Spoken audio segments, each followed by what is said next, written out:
Alright,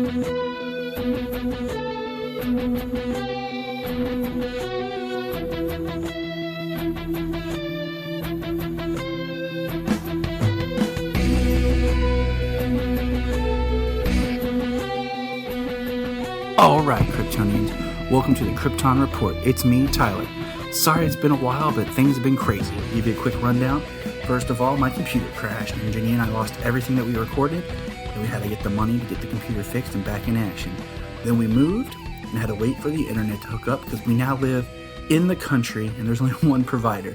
I don't know how many people out there know what that's like, but man, is it a pain. So I'm back. We're going to have to re-record some things here, and we'll have some new recordings for you, just because of the computer crash. Everything didn't save as well as I had hoped before it happened, but now I have my external drive out of storage, and moving is crazy. So you got just me today. It's just me today, and I'm going to we're going to talk about Hostile Takeover as well as Blood Bonds, because they're kind of like a two-parter. We had, Supergirl's been doing a really good job of ending the episode where the next one picks up, and I really like that. But let's jump into talking about Hostile Takeover. Now, excuse me. This episode technically was the mid-season finale, and I thought that was kind of cool that they did a mid-season finale and that the show is doing as well as it is, because I'm really digging it. The only thing that's really concerning me is just, I really don't want Supergirl to be we can't have Superman, so let's just, do Supergirl, because I feel like a lot of storylines are kind of piggybacking on that. And we'll talk about that more as we get going. But, so here we go. Are you ready? This is the first live-action appearance of Non outside of Richard Donner's universe. His first appearance was Superman the movie in 1978, and the comics wasn't until Action Comics number 845, which was 2007. Now, usually, he's known as being with General Zod, and he's always portrayed as a big, strong brute. In the comics, he was actually really smart, and then he was lobotomized, and he became unintelligent, became more of just the brutish person.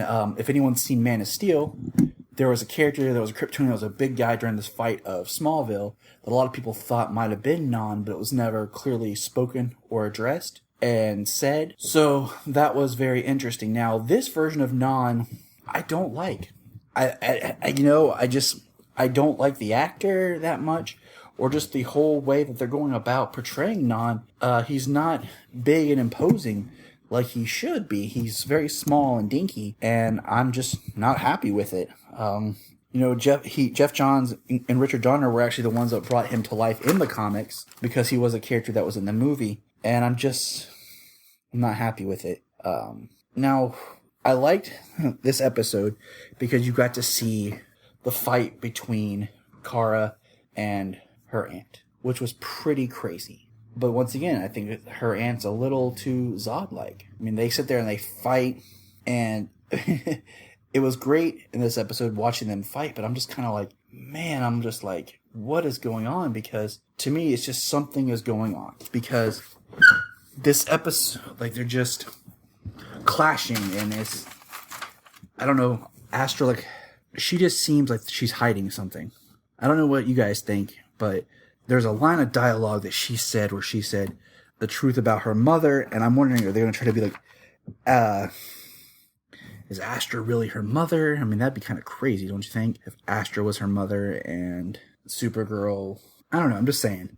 It'd be kind of weird, but I like that Cat got hacked in this episode, and it was just funny because it's just one of those things that just parallels what's going on in the real world and what we've all been seeing on TV and stuff. So I just thought it was kind of hilarious. But anyways, it's just kind of sad. The more I say and think about, every time we meet Kryptonians, they're always evil and bad because they're the only ones that survived other than Kara and Cal. So it's like, man, everyone who comes from your race is bad. It just stinks. And there's a lot of Kryptonians that were on Fort Ross. And they have their whole kryptonite protective stuff.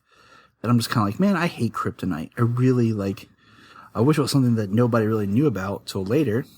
This whole Cat getting hacked and finding out it was an inside thing was great with Wynn and Jimmy working a team. Lucy using her lawyer skills. I mean, how do you guys feel about Lucy? What are your thoughts? I like her, but still it's just kind of that, there's that little bit of between Kara and Lucy that's just like hanging over the balance, and you're just kind of like, I did like when Kat stood up to the board after they brought the evidence of it was an inside job. And just, we now have the reveal that Hank Henshaw is John Jones, which is amazing because I love Martian Manhunter, and I'm glad they're developing him more and more. And it's going to be very interesting to see what happens. At first, I wasn't really sure how to think of the character of the sister. Alex is cool, and I like that she is a warrior, even though she doesn't always come off across. You see her just studying Astra, looking at Astra's moves, looking at what she's doing. And I'm curious what Astra's plan is, because it's just kind of like, it's not making sense. I love the save, of Alex when she's getting ready to fight Non and Kara swings in. Just the whole Kara versus Non and the whole Maxwell Lord's place. Which Maxwell Lord, I need him to not to be Lex Luthor. I like the show. They're granting their own identity, but at the same time, it's always going to be in Superman's shadow. It ended on such a cliffhanger, which is Non and Kara like, boom! And I'm like, dang, what's going to happen next? So, it's crazy, We know that coming up, we're going to get Kat's son, Adam. Will he be killed by Toyman? And why is, I know I keep saying the same things over, but why is there always so much of just the idea that Kara's father means nothing? That's her tie to her cousin, is Cal. But yet, they never talk about Kara's father. Zor-El. They always talk about her mother, which is just not, about sisters. Maybe her father, something will come in later. But it's just kind of weird, What do you guys think? Now, Kat putting together that it's Kara and Supergirl the same person. Very interesting. I wonder if they'll keep this up and going, because it would be kind of neat if Kat did know. Maybe things would be better for Kara, maybe things will be worse. It'd be a really cool angle to kind of play with. So, what do you guys think? And here's a thought. Remember the villain from the pilot who talked to the lumberjack? The guy that was on Star Trek, the movie, who was also in Iron Man as the villain? Where did he go? What happened to him? He hasn't been back. Unless somehow I missed something. If I did, hey, shoot me a tweet or send me an email. But I'm just kind of sitting here thinking, what happened to that guy? Now, the next episode picks up right at the end, the episode of Blood Bonds, with Kara battling Non.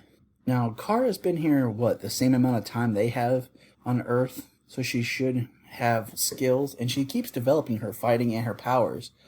But I just feel like she should have some sort of advantage. I like just her and Non just fist fighting. She should have broke his neck. Why don't she use her heat vision more?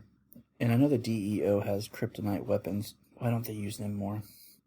Now, if you're a comic book reader, you know that Martian Manhunter can fight almost toe-to-toe with Superman and has telepathy. Why aren't they developing that more with Hank/John?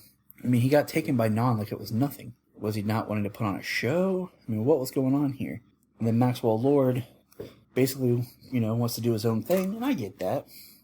But come on, he spins it so that nobody knows. Then Jimmy and Gwen got to go in there and do their thing. He just doesn't. Martian Manhunter doesn't seem as BA as he could be. I did like Kara forgetting her glasses and screwing everything up, waiting for Kat to find out who she is. I do love Melissa's casting as Kara. I love Jimmy Olsen, James in this. So far, I have not really had any problem with the casting. Everybody's grown on me wonderfully except Non. And it's not that I want old classic 70s Non. I just want someone who I actually feel is the character. I don't know. What do you guys think? And, if Cat Grant really did try to tell everyone who Supergirl is, she'd be, it's Kira. Everyone would be like, who? Exactly. She couldn't out her because she doesn't know who she is. It's Kara, Cat, Kara, not Kira. Anyways, like I said before, I hate kryptonite. I wish it was something that was a little bit more rare. so there'd be more of a fight, because once you introduce the kryptonite weaponry that they have, it just makes Kryptonians not as awesome.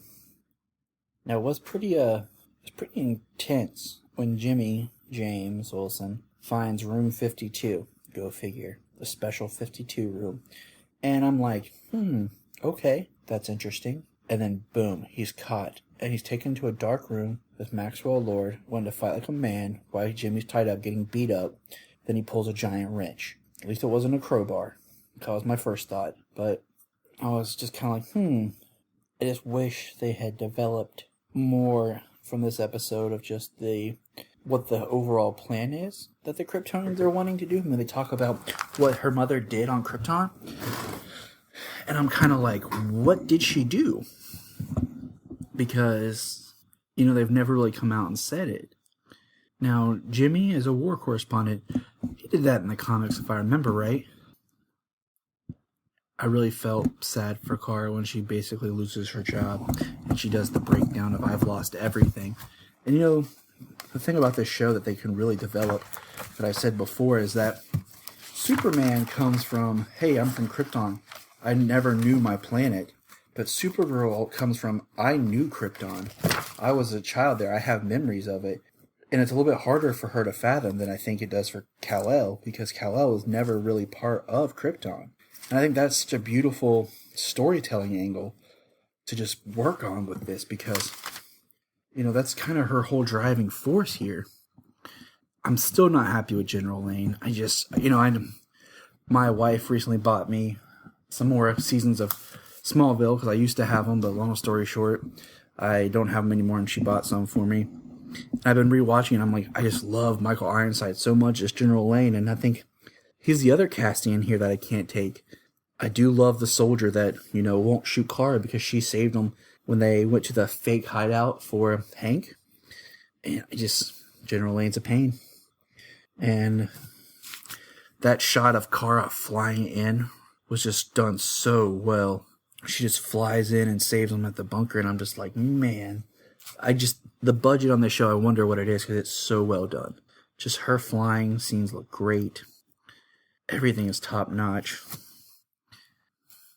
And I'm glad that they didn't hold off too long about the John Hank thing, that he did tell Kara, still calling her Kara, my bad, about him being, Martian Manhunter.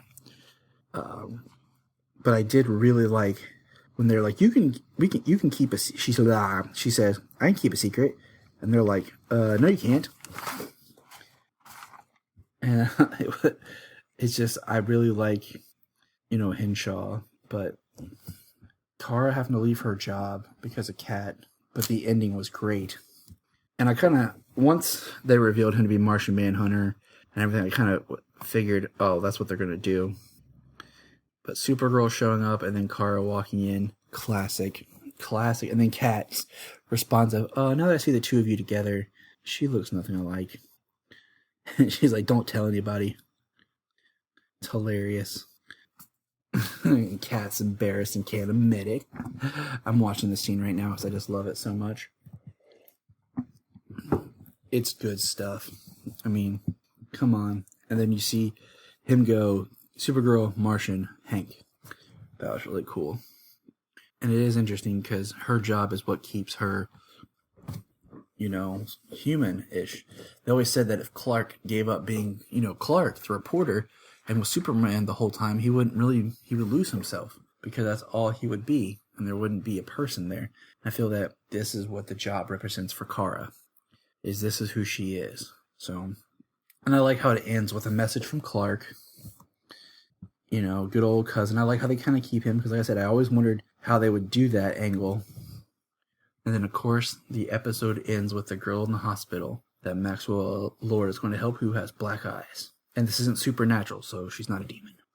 But sorry for the late timing here, cats. It's just been rough, and we hope to get everything out to you guys and get caught back up. We're really looking forward to it. We got some specials coming up too, and I hope everything's going well. If you guys haven't checked out, Sterling Gates has a Supergirl comic series. You can buy chapters online. I like to buy mine from Amazon on the Kindle site. and it ties right into the TV show, and I'm hoping that, coming soon we're going to get, Supergirl back into regular DC continuity of books. So, this is Tyler from the Kyrpton Report. If you guys have any questions, look forward to some of our upcoming episodes. We're going to do, Janine and I will definitely be doing a review of Batman v Superman, The Dawn of Justice. And you'll hear more from us. We're going to also try to tap in and watch soon Superman Unbound. And if you've seen that, you know that Supergirl's in it. And shoot us your feedback, your thoughts on that before we watch it and review it. Until then, keep on flying.